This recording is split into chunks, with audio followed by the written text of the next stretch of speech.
কেন বা কিসের জন্য হারিয়ে গেছে সেই পুরনো ঈদ কার্ডের খুশিগুলো?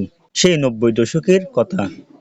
৯০ দশক বা তার আগের প্রজন্মের কাছে পরিচিত এক নাম ঈদ কার্ড। ঈদ শুভেচ্ছা মানে ঈদ কার্ড বিনিময়। একসময় হাতে বানানো কার্ড দিয়ে জানানো হতো ঈদের শুভেচ্ছা। এরপর সব জায়গায় এর জনপ্রিয়তা বেড়ে যাওয়ায় শুরু হয় বেচাকেনা থেকে শুরু করে ঈদ এলেই হিমশিম খেয়ে যায় ঈদ কার্ড কেনার জন্য মানুষ। নতুন পোশাক, জুতো, সঙ্গে ঈদ কার্ডের জন্যও ছিল আলাদা বাজেট। প্রিয়জনকে ঈদ শুভেচ্ছা জানাতে কেনা হতো ঈদ কার্ড। ভিন্ন ভিন্ন ডিজাইনে ঈদ কার্ডে ছিল ভিন্ন ভিন্ন শুভেচ্ছা। যুগের অবর্তমানে প্রায় হারিয়ে যাওয়া একটি প্রচলনের নাম হলো ঈদ কার্ড। আজ থেকে 10 থেকে 15 বছর আগেও শিশু, কিশোর এবং তরুণ-তরুণীদের মাঝে বেশ জনপ্রিয় ছিল এই ঈদ কার্ড।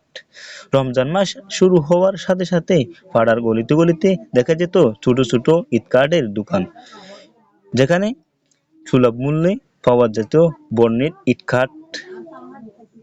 রং-বেরঙের নকশা করা ঈদ কার্ডের কদর ছিল অনেক বেশি। চোখ রাঙানোর মতো ঈদ কার্ডে বাহারি এবং আর নকশা করা হতো চাঁদ, তারা, মসজিদ, কাবাঘর, কার্টুন, এমনকি প্রিয় তারকাদের ছবি সহ কার্ডে পাওয়া যেত।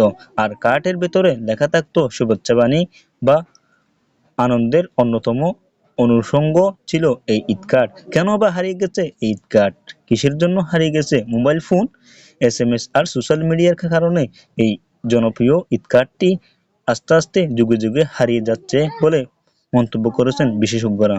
Like, comment, share and subscribe for update videos.